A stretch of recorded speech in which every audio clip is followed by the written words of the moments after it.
Welcome back, everyone, to Chapter 11, The Self and Identity. Not only do children have to understand themselves, but they also have to understand others. And so, what we're going to look at in this section are the developmental changes that occur as children learn to understand others. And the first thing that we're going to go over is social cognition. And social cognition is how you understand the world around you. What do you think about other people? What do you think about the environment that you are in? Environments that you have never been in before. How do you understand the world that is around you? And so understanding others, just like when we talked about the developmental changes of understanding ourselves, understanding others starts with in early childhood. And a key thing that happens during early childhood is that children begin to understand that people have emotions and desires. And when children understand that people have emotions and desires, that is called theory of mind. They're able to understand others in terms of psychological traits. So, for example, this person is helpful. This person may be mean. This person is helpful. This person has a good attitude. So they're able to understand others in psychological traits, in terms of psychological traits, instead of just physical features. Something that's also very interesting that occurs during early childhood is that children understand that others may lie to get what they want. So they understand that everyone's motives are not pure. Everyone's motives are not the best. And when we're talking about understanding others, much of understanding others ties in with emotional development. And we talked about that with chapter 10. Usually emotional development is tied with social development as well. That's why we talk about social emotional learning, social emotional skills, because usually social skills and emotional skills form together, to develop together. Moving on to understanding others in middle and late childhood. During this stage, children are able to do what is called perspective taking. So they learned in early childhood that children understand that people have desires and motives. But now in middle and late childhood, they take it a step further and they understand that children are able to take the perspective of others and understand their thoughts and feelings. So they're able to understand why someone may have done something in a certain situation. They're able to understand someone's feelings and take that person's perspective during difficult or even happy times. So it's really being able to look at a situation, look at how a person responded, and be able to understand why they responded that way and why they felt that way. Perspective taking is very important for pro-social and antisocial behavior. Usually children that have pro-social behavior, meaning that their behavior benefits whatever social atmosphere that they're in. Usually children that are pro-social, engage in pro-social behavior such as helping, sharing, things like that, they have a really good understanding of perspective taking. So for example, they may understand that if I share with a child, even though I may not get to play with the toy as long, that will make me sharing this toy with a child will make that child happy. On the flip side, we also have antisocial behavior. And children that engage heavily in antisocial behavior usually have issues with perspective taking. They understand what it would be like for them to not have a toy. And so they're like, I'm just going to play with the toy all this time that I'm able to. I don't care if you are able to play with the toy. I don't care if that makes you upset or angry. So perspective taking and theory of mind are both things that change developmentally as children develop, and perspective taking builds on top of having this theory of mind. Next, we're going to talk about self-esteem and self-concept. Self-esteem and self-concept are so important for children. When we think about the self, not only does self-conception include self-understanding, but it also includes self-esteem. So there is a difference between self-esteem and self-concept. Self-esteem is thinking about overall your self-worth or self-image. So for example, you may be able to say, I am satisfied with myself, or I am a good person. But when we dive into self-concept, that deals with specific domain evaluations. So thinking about I am a great student, that domain is specific to school and earning grades or doing well on exams. Self-concept, another example, I am the best big brother.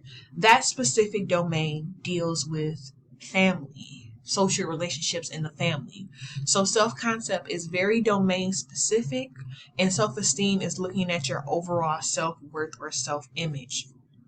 What's important to know is that self-esteem and self-concept both come from the quality of parent-child interactions during infancy and early childhood. Just like, and so based on the quality of the parent-child interactions, both self-esteem and self-concept can be either high, average, or low. And low self-esteem and high self-esteem in general is very important. Low self-esteem and high self-esteem make a difference in children's lives. So let's think about low self-esteem. Usually children that have low self-esteem, they're often more likely to be diagnosed as depressed.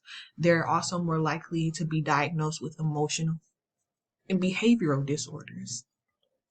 But a child that has high self-esteem is more likely to be associated with children's happiness.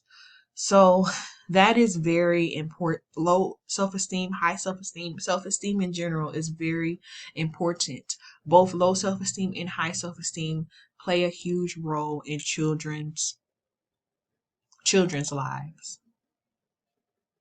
And so it's also important to build children's self-esteem. And what's important is that we as teachers, parents, as social workers, psychologists, we have to understand and be able to identify what areas that children are really good at. But not only the areas that they're really good at, but how they are important, those things that the children are really good at, they have to be very important to the child. For example, a child may really like playing basketball, but they may be very good at that, but they may also be very good at drawing, but they don't really care about drawing. According to your book, Building Children's Self-Esteem, you will want to encourage students on what they're interested in, which is basketball, and say, yes, they are good at this. Not really pay too much attention to drawing because that's not something that is important to the child. So not only do you have to understand what the child is good at, you also have to understand what is important to the child. And we're going to watch a little bit of this. This was a very short video, but it's very good. I'm going to tell you something that's absolutely true. Babies are born loaded with confidence. No baby goes, you know what, I shouldn't really cry all night because my mum's exhausted. I shouldn't throw out this broccoli she spent ages pureeing because I don't like green stuff. I shouldn't vomit all over this lovely little t-shirt that she just bleached and ironed. Babies have a belief, I'm worthy. You see, in the womb, it's like being in Hawaii and staying at the Hilton. It's always 75 degrees. You have 24-hour room service. All your needs are met. You're always fed, it's always warm, there's always someone there. Someone else's heartbeat. So when a baby comes into it, they have an interesting belief. All my needs are going to be met. Someone's going to come and be with me, feed me, hold me, encourage me. And of course, it's very easy to remove that from babies, but we are born with an innate belief that we are worthy. That's why babies demand attention. They're demanding because they think they're worth it. And it's very easy to take that away, but it's also quite easy to put it back. So if you want to help children be confident, here's what to do. Point out to them all the things they are good at. Say to them, you know, you're so good at this. You're so gifted at this. I notice how much you love drawing. It gives me so much pleasure to see how good you are at something. The biggest problem I see with parents is that they want their children to be good at everything. Recently I worked with a little boy who said, you know, I'm really good at computers, but I'm not good at sport. And I'm not good at science. And Daddy wants me to be good at everything. I said, why? He said, I don't know. And I said, you know, darling, imagine if we were all good at everything. If everyone was good at cooking and gardening and decorating and computers, nobody would have any work. We'd all cook our own meals, wouldn't go to restaurants. We'd do our own gardening. We do our own decorating, design our own websites. You're supposed to be good at one thing, maybe two or three, but really one. You don't have to be good at everything. And when his dad came to collect him, I said, I must ask you a question. I know you want your son to be good at everything. He said, I do. I said, are you good at everything? He said, no. I'm like, oh, okay, because I'm not good at everything. There's so many things I'm not good at. And I never ask my daughter to be good at everything because I'm not. And the only way you can demand your son is good at everything is if you are good at everything. You just said you're not. It's not fair to make a child believe they have to be gifted in every subject. Children who are very sporty are often not so academic. Academic children are often not sporty. Musically gifted children are not always good at another subject. You're supposed to be brilliant at something, a master of something, not a jack of all trades. And if you want to instill confidence in your child, you must say, darling, I know your friend is really good at singing, but you're good at art or you're good at computers. That's your gift. We're not supposed to be good at everything. We're supposed to be good at something. One or two things is enough, because people who are brilliant are good at one thing. They'll say, this is my gift. I'm an excellent chef, but I only make cakes or pastry. I don't cook everything. I'm an excellent designer, but I only design wedding dresses. I'm an excellent shoe designer, but I don't design handbags and tiaras and jewelry. I just do one thing. If you go to a hospital, we've got one doctor and he does everything. You have a pediatrician, a cardiologist, a skin specialist. If you go to a school, they don't go, hey, we've got one teacher, they teach every subject. No, we have English teachers, math teachers. So that's really understanding. She talks about the specific domains of children that are important to them. And you can continue to watch this video. You'll be able to access it in the slideshow that I upload. But yeah, it's very important as teachers, even as parents, as aunts and uncles, that we have to build children's self-esteem. And the last thing that I really want to talk about is encourage coping. A lot of times children can run into tough situations and they may not want to continue. They may not be determined to persevere. But as the adults in their lives, it's important for us to encourage children to face their issues, not run away from those issues.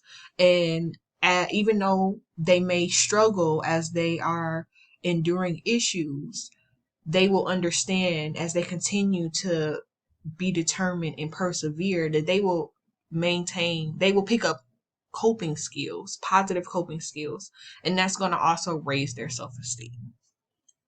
Okay, I'm going to see you all on the next slideshow. We're going to talk about identity.